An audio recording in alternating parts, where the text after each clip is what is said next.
spirit is rising, she's rising, she's rising. The spirit is rising, it's rising, it's rising.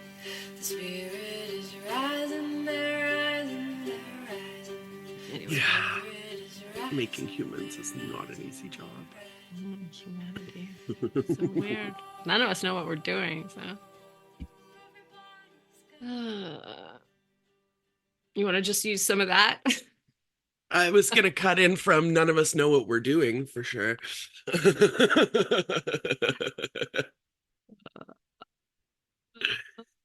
Because I was thinking about this, that we were talking the other day about, like, if only people would listen to me, then we could get this all figured out. And, yeah.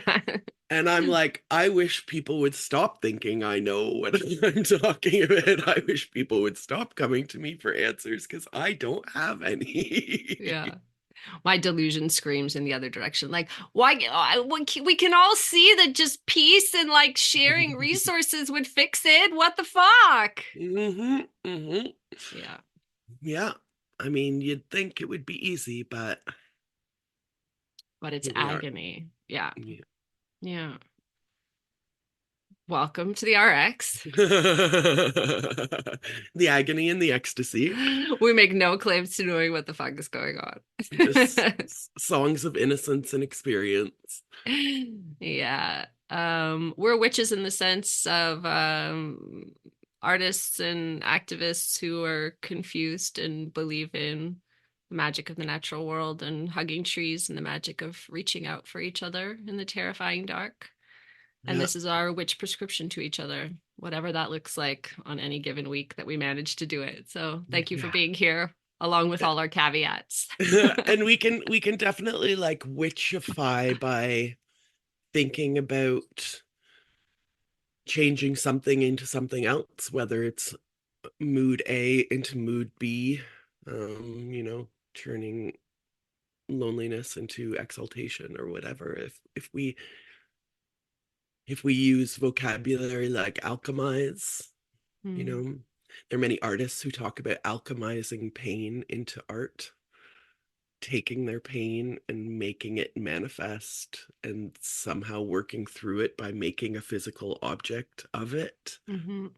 I like to think about that a lot too. I think that most of the things that we do, especially if we identify as witches, can be thought of as an alchemy of sorts, whether it's like being a kitchen witch and making food from ingredients, or whether it's being an artist and making art from pain or art from excitement, manifesting imagination. All of these things to me are alchemy.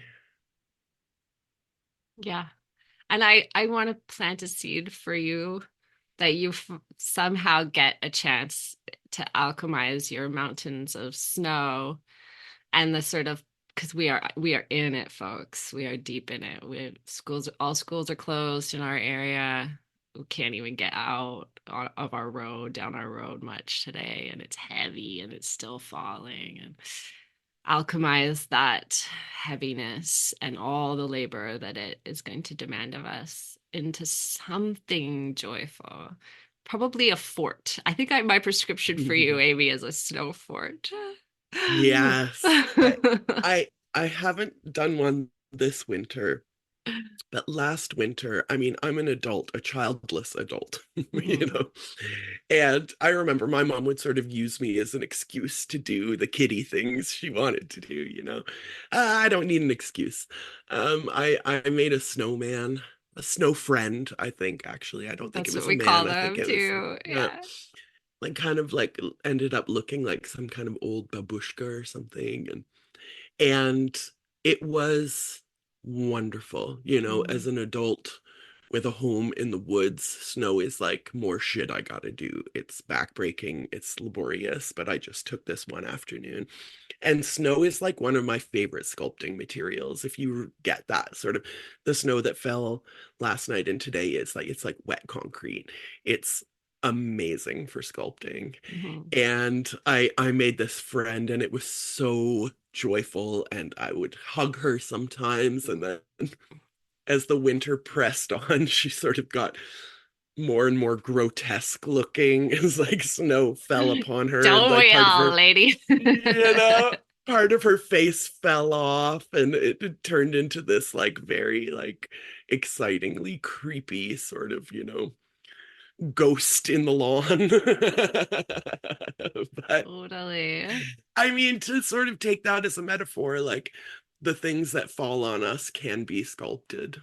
Hmm. Yeah. My neighbors also make these beautiful ice lanterns.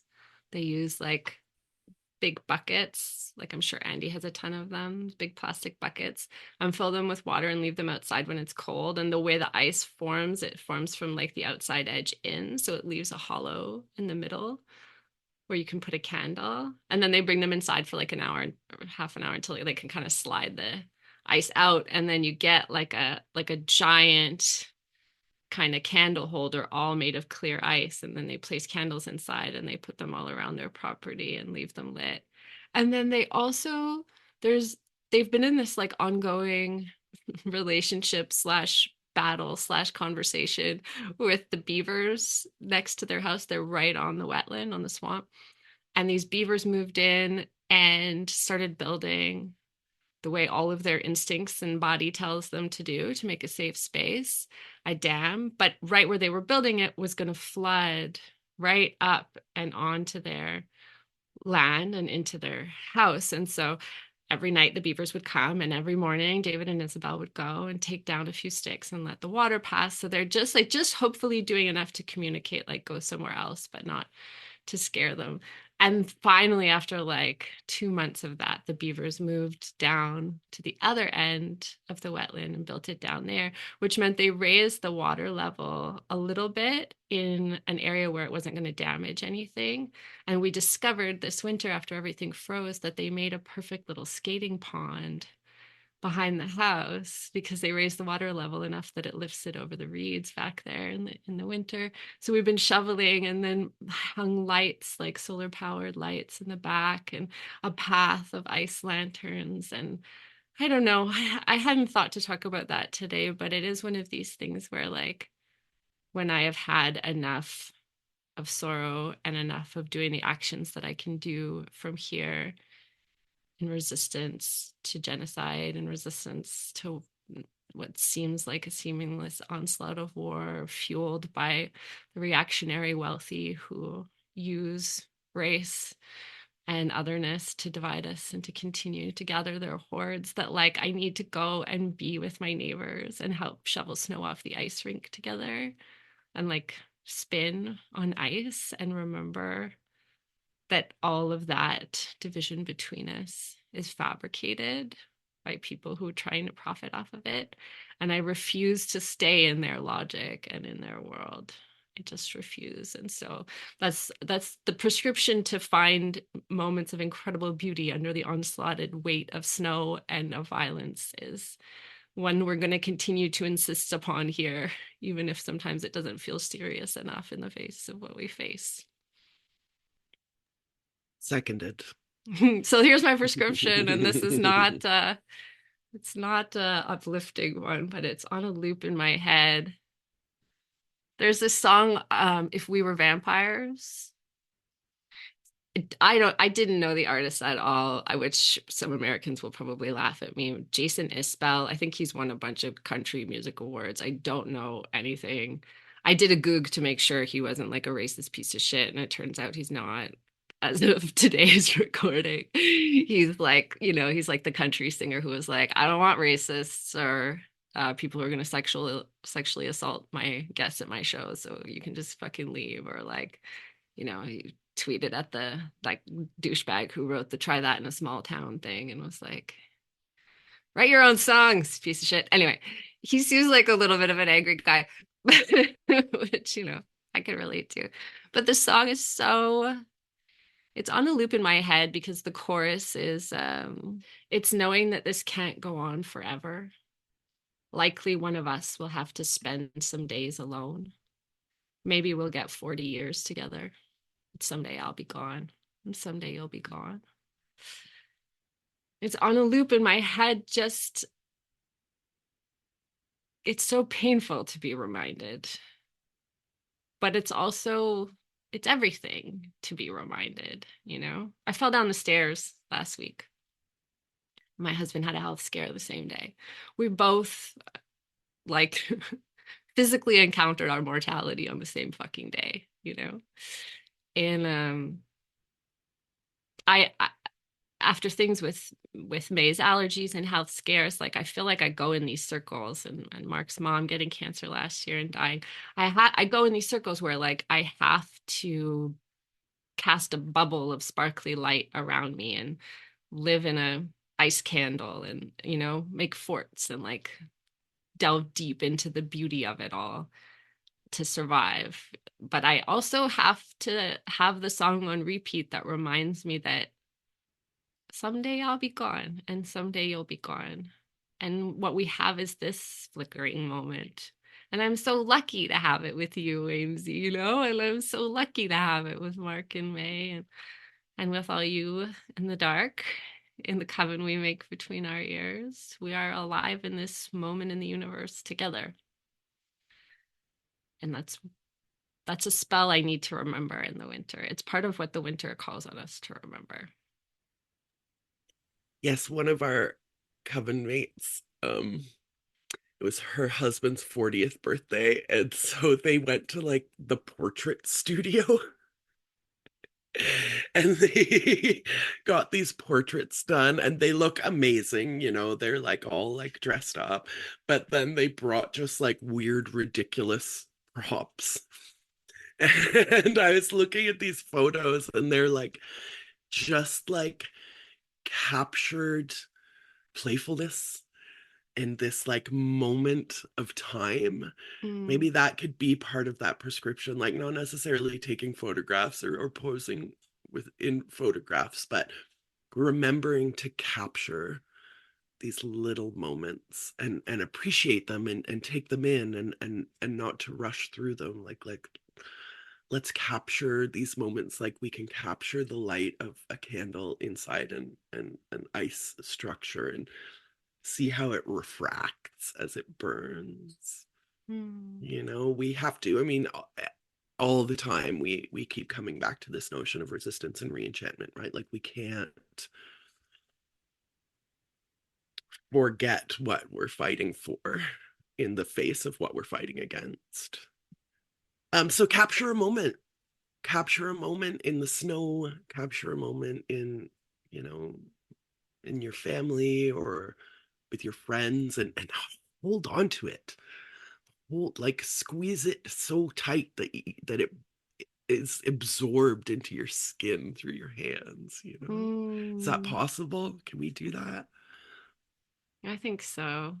You know, I'm doing this nature journaling class, and in one class we did this like a blind contour drawing exercise where you just look so hard at what you're looking at, but you pretend that you're like an ant going over the line by line, just exploring the line, like exploring the, never lifting your pen, but exploring the line of what you see while you're drawing and not looking away from what you're looking at. And it made me think about like that line is the line of energy or something, you know, like I've been imagining that line that the eye follows or the ant traces or the pen traces, that is like the energy moving through that plant or that moment, and like that does stay when all the details are gone and all of the fuzz is gone and that moment moves past, that somehow that line remains. I had this dream the other morning that I was in Mark's mom's now empty house, and her grandkids were around the coffee table. They always sat around on the floor and they were eating fruit.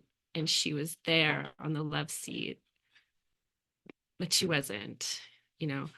And the house was empty. Everything had been moved out. And the kids were just in this like kind of glow of light. And you could feel her just holding them there, you know?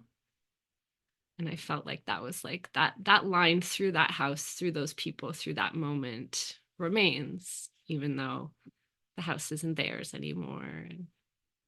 she's not there in that form anymore, and they won't be in that circle again together.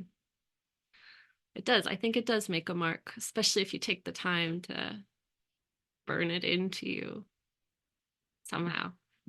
Yes. I lost a mentor from afar this week. Iossos died.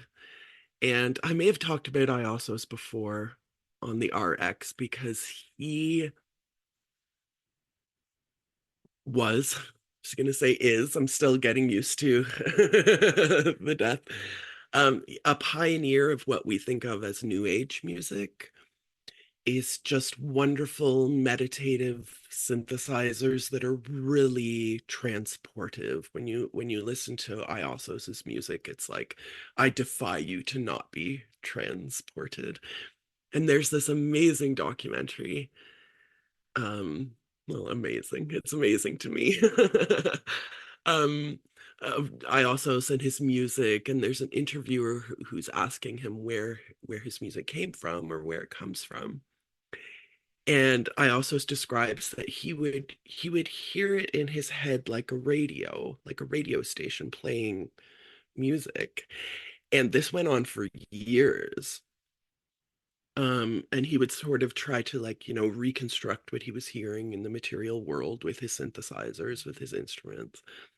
And then at a certain point, he describes that he encountered, again, sort of within his mind, an interdimensional being who had uh, put this music into his head, who had either created or, channeled and put this music into his head. He describes this interdimensional being who gave him this music.